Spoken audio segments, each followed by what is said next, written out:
Hello, BookTube. I'm Peg, and welcome to my channel.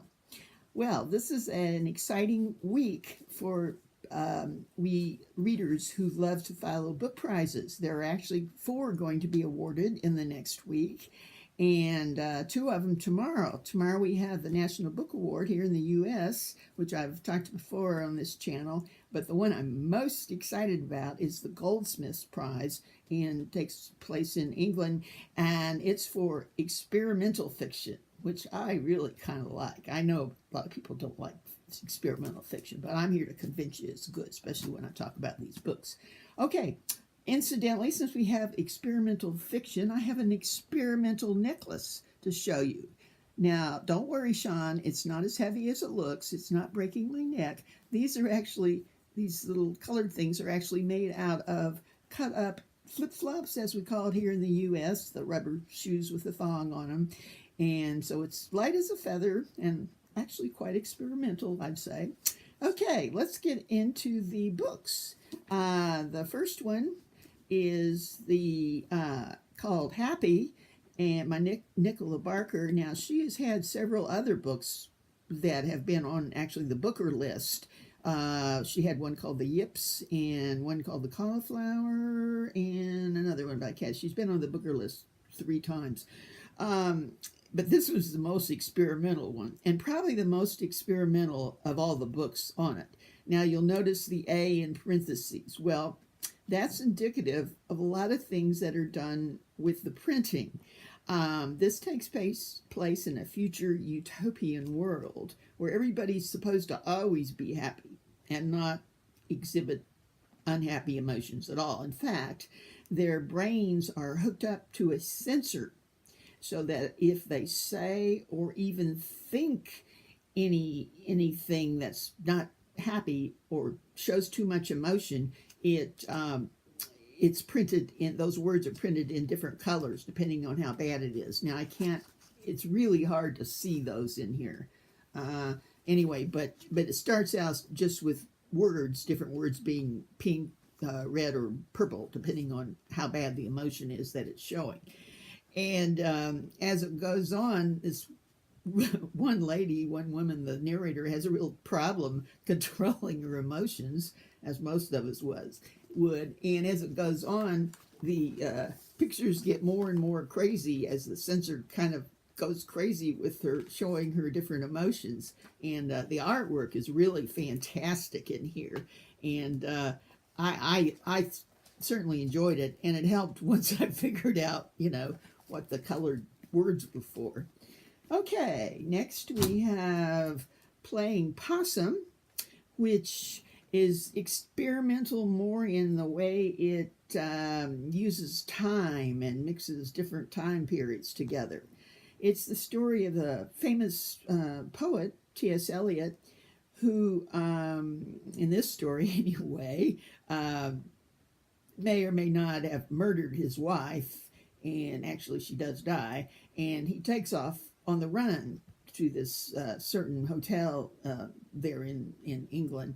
He spends the first night there, and there's many different things that are referred to in his poetry, and I think I probably would even liked it more if I knew more about his poetry and other things of the time, literary works of the time.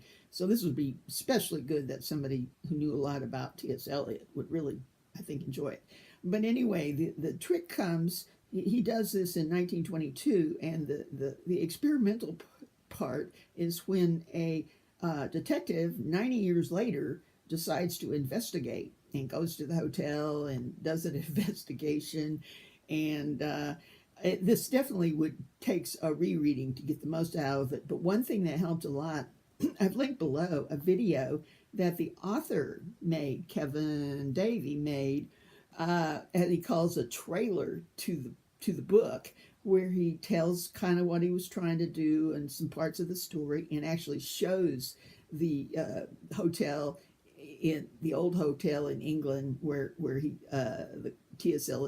Eliot supposedly went to, and it really made the book a lot more real for me. So if you're interested, I hope you'll watch that. Okay, Next we have Sarah Baum's A Line Made by Walking.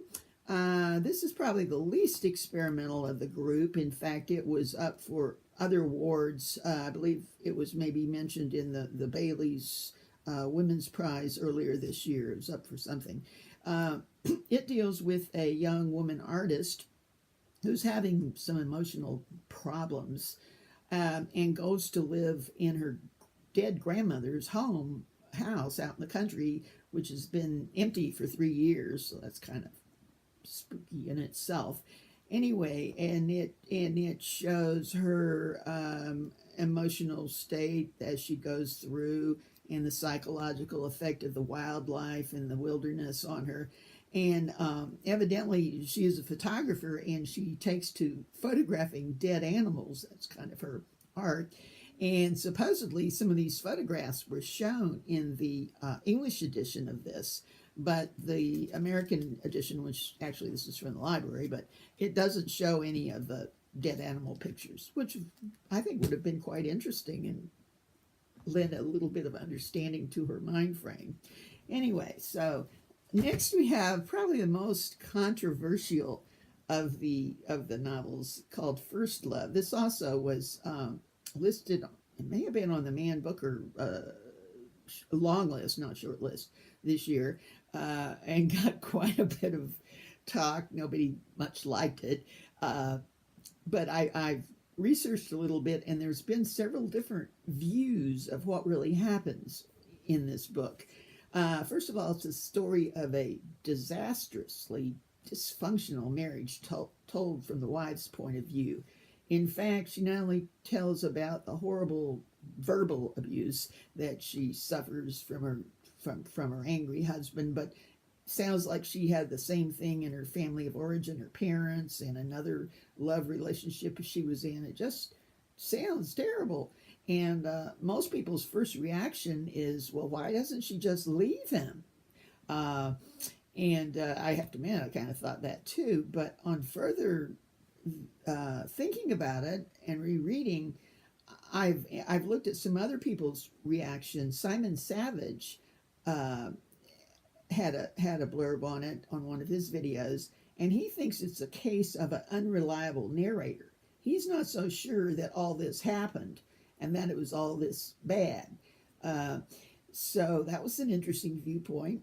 And one of the judges, when he was announcing the book and what they liked about these, called it riotously funny and humorous. So evidently he doesn't believe that the author is, or the narrator is, telling the whole story either. So it'd be interesting to see what people decide on this. Okay, next we have Reservoir 13 by John McGregor. Again, this one isn't terribly experimental. In some ways, it's more enjoyable to just read than the others. It deals with the disappearance of a young girl in a small English village and the effect it has on that village, that the tragedy and the aftershocks of the tragedy through the next 13 years on the village. And it really is interesting how it gives you such a picture of the atmosphere of that village and how it's changed by this tragedy. It's really just quite enjoyable reading. Okay, next we have my favorite. I don't think it'll win, but it's my favorite, called Phone by Will Self.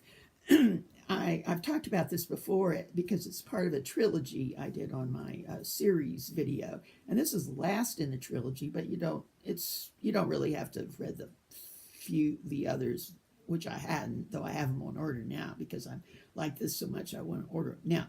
This has all the hallmarks of what people really don't like about experimental fiction. Here we go. It's all one. It's all one paragraph. Yeah, it's all one paragraph, and it deals with four main characters. One of them is this aging psychiatrist who I understand has been in the other books of the trilogy, and in this one he's starting to get dementia, and it also deals with his grandson who's autistic.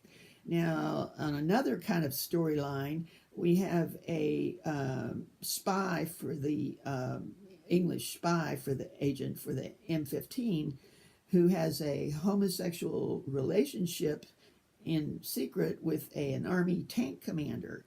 And that has a lot to do with the story later on. Now, it's true, this book changes subjects even to the different storylines, sometimes in the middle of a line. But you know, that's part of the fun to puzzle that out. I just really like that kind of thing. In fact, I think all experimental fiction can be looked at as just a fun puzzle rather than expecting it to be a comfortable novel to read. So anyway, that's what we have. It'll be interesting tomorrow what the judges decide. And I'll be back myself in a few days to talk about my completed TBR for the tome toppled. Okay, bye.